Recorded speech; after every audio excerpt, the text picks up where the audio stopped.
ሰላም ጤና ይስጥልኝ የተከበራችሁ ተመልካቾች በእያላችሁበት ሰላማችሁ ይብዛ። እኔ በጣም ደህና ነኝ፣ እግዚአብሔር የተመሰገነ ይሁን። ዛሬ ሁላችንም በዕለት ተዕለት ስራችን ውስጥ በስፋት እየተጠቀምንበት ስላለው ስለ ሰው ሰራሽ አስተውሎት ወይም ደግሞ አርቲፊሻል ኢንተለጀንስ በተለይ ደግሞ ስለ ቻት ጂፒቲ በጣም ወሳኝ መረጃ ይዤላችሁ መጥቻለሁ። ቻት ጂፒቲ ብዙ ነገሮችን የመመለስ ብቃት ቢኖረውም ሁሉንም ነገር ግን ልንነግረው አይገባም። ሳናውቀው የምንሰጠው መረጃ ወይም የምንጠይቀው ጥያቄ ለከፍተኛ አደጋ ሊያጋልጠን ይችላል። በዚህ ቪዲዮ ታዲያ መጀመሪያ ላይ ቻት ጂፒቲን በጭራሽ መጠየቅ የሌለባችሁን 5 ወሳኝ ነጥቦችን በዝርዝር እናያለን። በመቀጠል ደግሞ ኤአይን በምን ላይ ብንጠቀምበት ነው ውጤታማና ስኬታማ ሰው የምንሆነው የሚለውን እጅግ ጠቃሚና ህይወታችሁን ሊቀይር የሚችል መረጃ አሳያችኋለሁ። ቪዲዮ ላይክ እያደረጋችሁ እስከ መጨረሻው ብትከታተሉኝ እጅግ በጣም ታተርፉበታላችሁ። መልካም ቆይታ። ቻት ጂፒቲን በፍጹም መጠየቅ የሌለባችሁ 5 ነገሮች።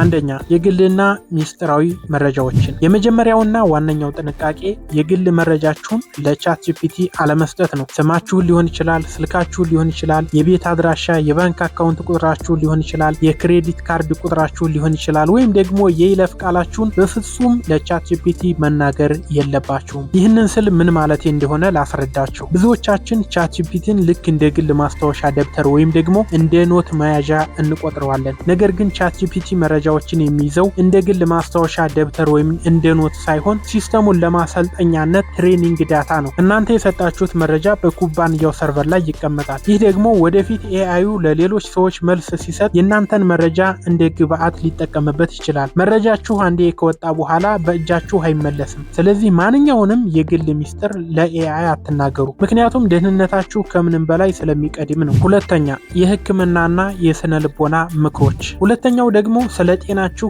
ቻት ጂፒቲን እንደ ዶክተር አታማክሩት። ሰዎች አሁን ላይ ህመም ሲሰማቸው ዶክተር ጋር ከመሄድ ይልቅ ምክንያቶቹን ለኤአይ ነግረው መፍትሄ መፈለግ ጀምረዋል። ይሄ ደግሞ ለሞት ሊያደርስ የሚችል ትልቅ ስህተት ነው እየተባለ ነው። ለምን እንደሆነ ላብራራላችሁ። ኤአይ እጅግ ብዙ የህክምና መረጃ መጽሐፍት ቢኖረውም የእናንተን የሰውነት ሁኔታ፣ የአለርጂ ታሪካችሁን ወይም ደግሞ በአካል የሚታዩ ምልክቶቻችሁን ሊረዳ አይችልም። ኤአይ መረጃ ሲጠፋው ሃሉሲኔሽን በሚባል ስህተት የሌለን ነገር እንደ እውነት የማቅረብ ባህሪ ያለው የተሳሳተ የመድኃኒት አይነት ወይም መጠን ቢነግራችሁና ያንን ብትጠቀሙ የጤናችሁን ሁኔታ ያባብሰዋል። በተመሳሳይ ስሜታዊ ጭንቀት ውስጥ ስትሆኑ ኤአይን አማካሪ አታደርጉት፣ ምክንያቱም ኤአይ ስሜት የለውም። የሰው ልጅ የስነ ልቦና ውስብስብነት አይረዳም። ጤና የህይወት መሰረት ስለሆነ ህክምናን ከባለሙያ እንጂ ከኤአይ በፍጹም አትፈልጉ። ሶስተኛ፣ ውስብስብ የህግና የውል ጉዳዮችን በተመለከተ። ሶስተኛው ደግሞ የህግ ጉዳዮችን በተመለከተ ለቻት ጂፒቲ አትተው። የሀገራት ህጎች እንደ ቦታው ይለያያሉ፣ ደግሞም በየጊዜው ይለዋወጣሉ። ኤአይ ደግሞ የቆዩ መረጃዎች ላይ ሊመሰረት ይችላል። ይህንን ስል ምን ማለት እንደሆነ ደግሞ ልንገራችሁ። ለምሳሌ ለቤት ኪራይ፣ ለንግድ ስራ ወይም ደግሞ ለሌላ ህጋዊ ጉዳይ ውሎችን፣ ኮንትራቶችን በኤአይ ብቻ ታዘጋጁ። ኤአዩ የሚሰጣችሁ ህጋዊ ቃላት በሀገራችሁ ህግ ተቀባይነት የሌላቸው ሊሆኑ ይችላሉ። ህጋዊ ስህተት ቢፈጠር ኤአዩ ተጠያቂ አይሆንም። ጉዳቱ ግን ለእናንተና ለንብረታችሁ ነው። ስለዚህ ህጋዊ ሰነዶችን ስታዘጋጁ ሁልጊዜ ከባለሙያ ጠበቃ ጋር ተመካከሩ እንጂ በኤአይ ላይ ብቻ አትመኩ። አራተኛ፣ ወቅታዊ ዜናዎችና ያልተረጋገጡ ወሬዎች። አራተኛው ደግሞ ቻት ጂፒቲን ስለ ወቅታዊ ዜናዎች ወይም ደግሞ ዛሬ ስለተፈጠረ ነገር አትጠይቁት። አብዛኛው የኤአይ መረጃ የተገደበበት ጊዜ አለው። ለምን ጥንቃቄ ያስፈለገ ካላችሁ፣ ለምሳሌ ዛሬ የተፈጠረን ጦርነት፣ የተደረገን ስምምነት ወይም ደግሞ የኢኮኖሚ ለውጥ ብትጠይቁት ኤአይ መረጃው ከሌለው ምናልባት እንዲህ ሊሆን ይችላል ብሎ የራሱን ግምት ይሰጣችኋል። ያ ደግሞ የተሳሳተ መረጃ እንድትይዙና ለሌሎችም የተሳሳተ ወሬ እንድትነግሩ ያደርጋችኋል። ወቅታዊ መረጃዎችን ከታመኑ የዜና አውታሮች፣ ጋዜጠኞችና ከቲቪ ማግኘት ይቻላል። አምስተኛ፣ ትልልቅ የህይወት ውሳኔዎችን በተመለከተ። አምስተኛው ደግሞ እንዴት ስራዬን ልልቀቅ፣ ገንዘቤን ለዚህ ሰው ላበድር አላበድር፣ ወይም ደግሞ ትዳሬን ላቁም አላቁም ያሉ ስሜታዊ ትልልቅ የህይወት ውሳኔዎችን ለኤአይ መጠየቅ እንደሌለባችሁ በጣም በርካቶች እየተናገሩ ይገኛሉ። ይህንን ስለ አሁንም ምን ማለት እንደሆነ በዝርዝር ላሳያችሁ። ኤአይ ስሌት ወይም ደግሞ አልጎሪዝም እንጂ ህሊና የለውም። የቤተሰባችሁን ሁኔታ፣ የውስጥ ፍላጎታችሁንና የሃይማኖታችሁን ወይም የባህላችሁን ስሜት አይረዳም። በእነዚህ ጉዳዮች ላይ ኤአይ የሚሰጣችሁ መልስ ደረቅ ስሌት ብቻ ስለሆነ ህይወታችሁን ሊያበላሸው ይችላል። በትልልቅ የህይወት ውሳኔዎች ላይ ከቤተሰብ፣ ከጓደኛ፣ ከባለሙያ ጋር በመመካከር በራሳችሁ ህሊና ወስኑ እንጂ ህይወታችሁን ለኮምፒውተር ፕሮግራም አሳልፋችሁ አትስጡ። አሁን ደግሞ ኤአይን በምን ላይ ብንጠቀምበት ነው ውጤታማና ስኬታማ የምንሆነው የሚለውን ልንገራችሁ። እስካሁን ያየነው ጥንቃቄዎቹን ነበር። አሁን ደግሞ ኤአይን በትክክል ካወቅንበት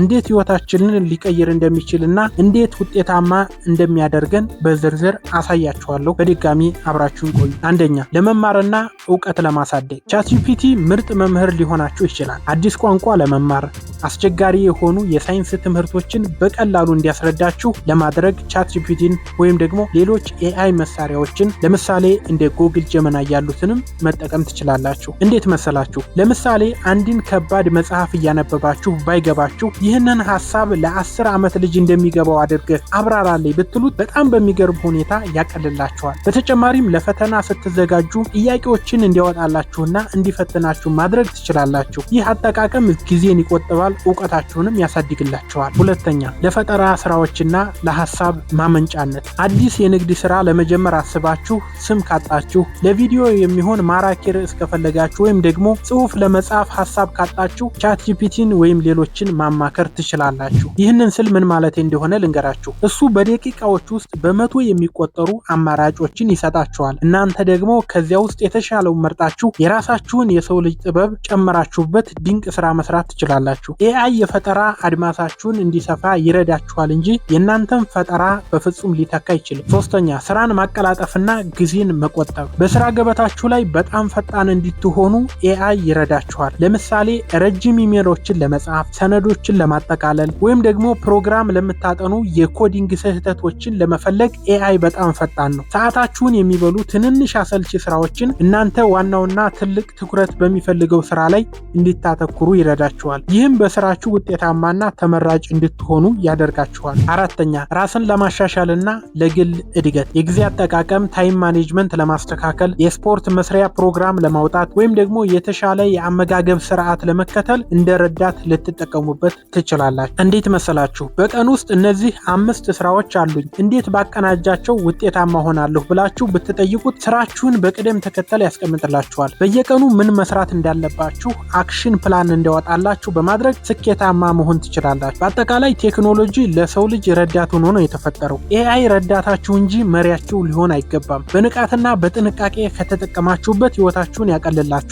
ካልሆነ ግን ለአደጋ ሊያጋልጠን ይችላል። የዛሬው ቪዲዮ ለእናንተ ጠቃሚ መረጃ እንደሰጠ ተስፋ አደርጋለሁ። እናንተ ኤአይን በምን ሁኔታ እየተጠቀማችሁበት ነው? ውጤታማ ያደረጋችሁ ነገር ካለ ወይም ደግሞ ያስቸገራችሁ ነገር ካለ ኮመንት ላይ በዝርዝር ጻፉልኝና እንወያይበት። ቪዲዮ ላይክ ማድረጋችሁንና ለወዳጆቻችሁ ሼር ማድረጋችሁን እንዳትረሱ። ለቻናሌ አዲስ የሆናችሁ ደግሞ ሰብስክራይብ በማድረግ የቤተሰባችን አካል ይሁኑ። አባል ወይም ሜምበር በመሆንም ለምናደርገው ጥረት ድጋፋችሁን እንዲታሳዩኝ በአክብሮት ጠይቃለሁ።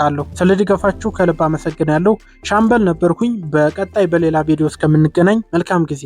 ስለ ስልኮች አጠቃቀም፣ ስለ ኤአይ ቴክኖሎጂ፣ ስለ ማህበራዊ ሚዲያ አጠቃቀም ማወቅ ይፈልጋሉ? ሁሉንም ትምህርቶች በአንድ ቦታ የምታገኙበት ቻናል ሻምበል አፕ ቲዩብ ነው። ሻምበል አፕ ቲዩብ አፕሊኬሽኖችን በቀላሉ ተማሩ።